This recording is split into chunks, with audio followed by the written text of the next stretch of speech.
It's Atlanta's only hip-hop station, Hot 107.9 at home for the Ricky Smiley Morning Show. Of course, you know it's your boy B-Hop Radio. Shouted, stepping in the building, man.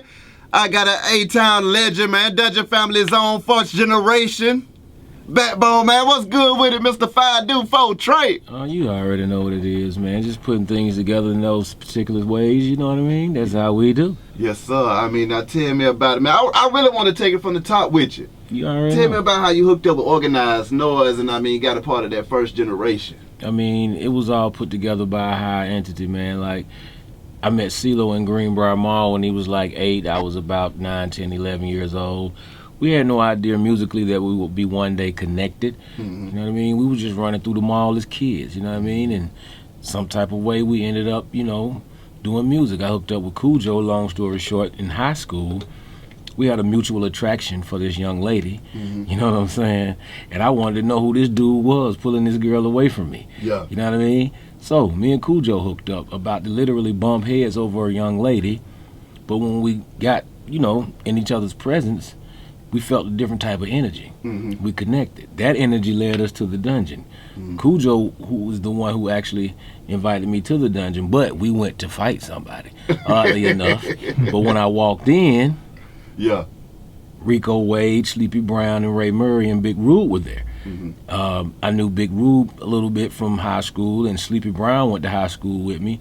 And, you know, the rest is history. I'm sitting right here with you right now, B.I., Yes, doing sir. what I do, Yes, you sir. know what I'm saying?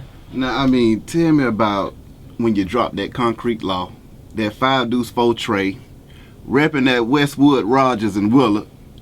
I mean, speak to that for me. I mean, that's what it was about, man. Like, you know, people always thought that, you know, Dungeon Family had a particular message. Mm-hmm. It was still a message behind Concrete Law, but I told it through a more vivid eye. You know what I mean? What I saw. You know what I mean? Like, I was on the corner. Mm-hmm. This was the only job I ever had. The only job that I still have to this day. You see what I'm saying? So, basically, it's like, I just wrote the laws of the concrete. Like, pay attention out here. If you're going to be out here, there are ways to survive. That's right. It may not be right in these veins, but there are ways to survive out here in this street. So, first law of the concrete, never repeat nothing you seen, you know? So, shout out Cascade, baby. You know what it is. Already. Now, I mean, 5-4 Trey. That was one of my theme songs, still is one of my theme songs that I ride to get me going. How did that song come about?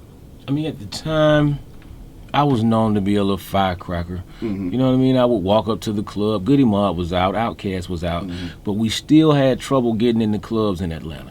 Like, promoters and the clubs wouldn't let us in. I'm like, dude, these guys sold 1 million records. We can't get in this club free. Yeah. I would be the one bucking, quote unquote, at the door. You know what I mean? So, I came out with the song like, I'm still bucking. Yeah. But years later, I discovered 5-Deuce, which equals 7, 4 Trey, which equals 7, That's right. stood for spiritual completeness. I had no idea. You know what I mean? A guy named George Greer played the stand-up bass on that song. He was in a band with my father.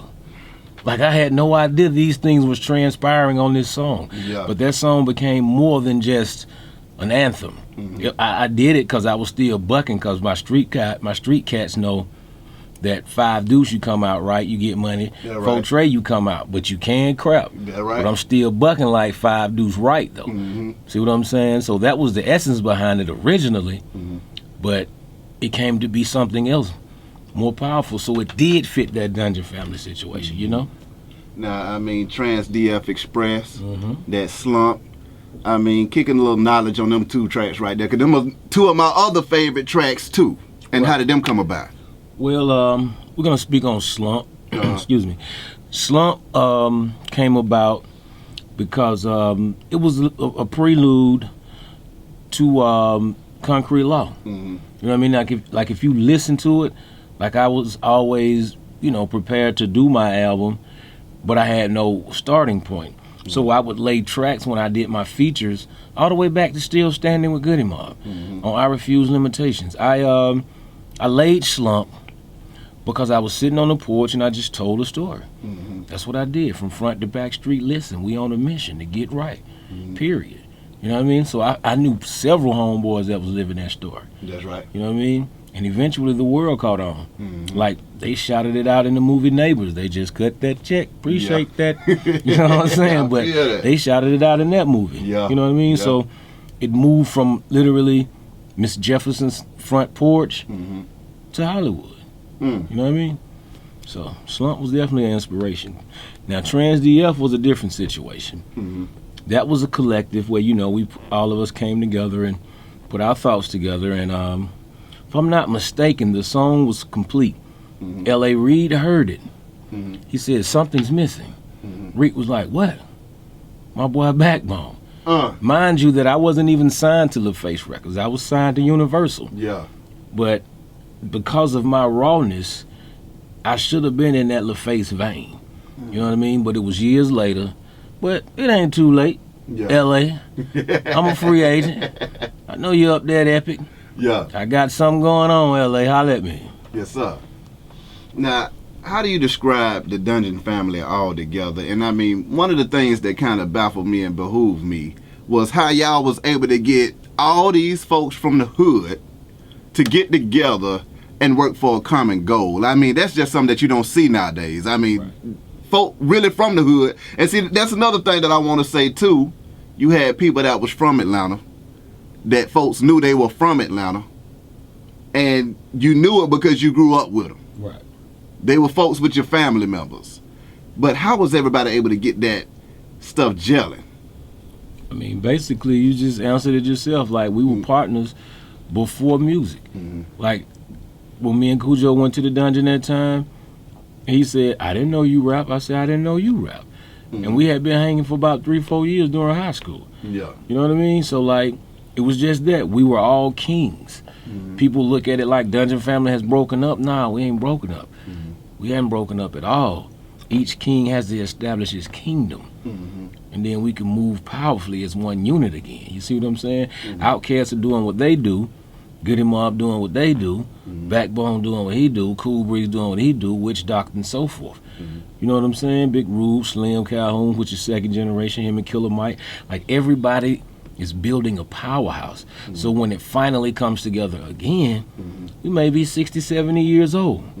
But we will have that essence and a following for generations. You see what I'm saying? I mean, how do y'all feel making the kind of music that still rings a bell and having a name that still holds strong in the A to this day? I mean, on the inside looking out, I really don't feel it. But when I meet people, they always be like, you're a legend. I'll be like, I have so much more to prove to become a legend. I would consider myself a classic. I'm appreciated. My value increases. But I need to do something legendary. Now, I'm a part of a legendary movement, but within that legendary movement, I'm more of a classic. So I got a little more work to do. You know what I mean? Whether it be musically or with this dietetics degree I'm seeking. You know what I'm saying? I got something to fulfill in this world. What made you decide to go into the dietetics? Well, I had a stint with diabetes, and I had just lost my grandmother to diabetes, and I said, this couldn't be hereditary. Couldn't be. So I was like, I looked for other ways. I looked outside of traditional medicine. I'm sorry. I looked outside of mainstream medicine. I looked more towards traditional medicine. So I went to see this doctor by the name of Dr. Opari. He consulted me and told me I needed to be vegan. So I went vegan for a few weeks. And it cleared up. I'm back on them chicken wings now. I ain't gonna lie.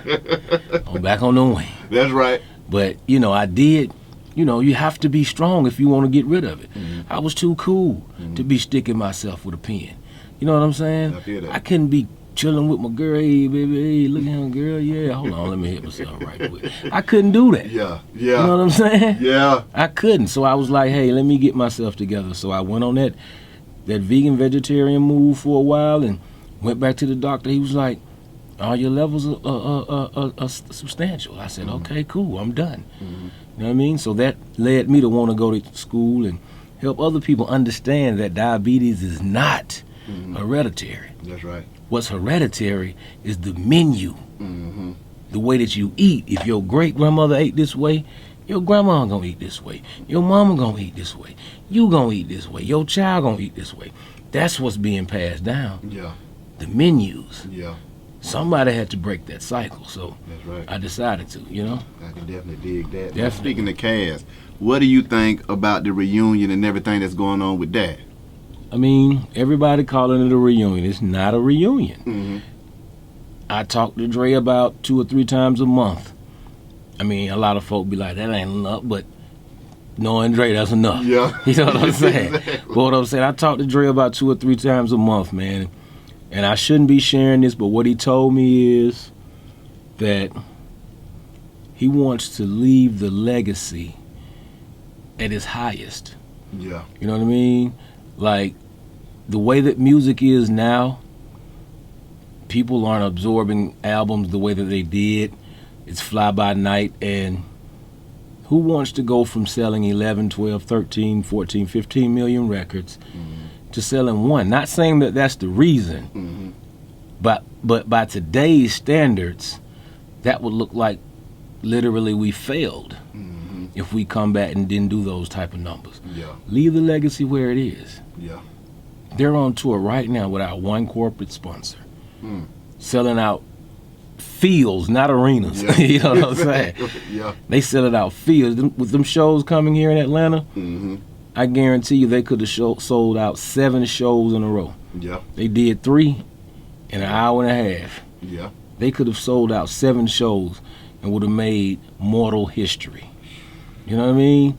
Like, I'm just, glad I'm a part of something that big. You know what I mean? To be able to call those guys my little brothers. You know what I'm saying? To know that Andre once asked me, how do you ride the beat the way that you do? Because I listen to the rhythm, is what I told him. I don't just rap on the boom bap. I get into the rhythm of the music. Like, these are stories people don't know. When they look and call him one of the greatest, I'm proud because I know I'm a part of that. Not saying I'm responsible for it, but that's a part of it. We had plenty of conversations. We remind each other of a lot of things. Yeah. Me and CeeLo cool. You know what I mean? Like I said, we knew each other since we were 8. Like, it's family. Yes, sir. Beyond music. You know what I mean? Bloodline. Just saw Cujo mama in the store the other day. Yeah. She was like, is that you? She called me by Maria now. I said, yeah. You used to be a big old fat something. I said, yeah, I was. But it's me, baby. How you doing? You know what I'm saying? Like, we run up on folk mamas like that. Yeah. So, Now, lastly, tell me about Plateau Entertainment and what's going on with that. Plateau Entertainment Group. It will be one of the most powerful entertainment conglomerates to ever come out of Atlanta. To ever come out of Atlanta. To be honest with you, I'm not looking to do any rap, any hip-hop. If it comes, it comes. I'm trying to transcend music beyond any genre. You know what I mean? Like, we want to bring music to back what it's supposed to be. Me doing Funk Jazz Cafe the other night, shout out Jason Orr, that let me know what music can be, will be, and was and should be. You know what I mean? Like, I'm looking for artists that can transcend the normality of radio. You know what I mean? And just be who they are and express that vividly. And it's not just music, acting and whatever else. You know what I mean? Like, I just got a studio. Hit me up, 678-459-5140. I'm doing 8 hours, 300. Hit me up. Shameless plug. It's all good. But yeah, man, we just trying to do it, man. Just make something happen, man. I watch greats. That's right. I watched LA come here as a young man and blow this city off the map. So, That's right. That's what Plateau is about. So, Well, call me. backbone. Appreciate you coming through this thing, my dog. You know it. Appreciate you for having me, bro. Yes, sir. Wish you nothing but the best and much success. Beehive Radio, shout it. It's Hot 107.9, man. Let's go.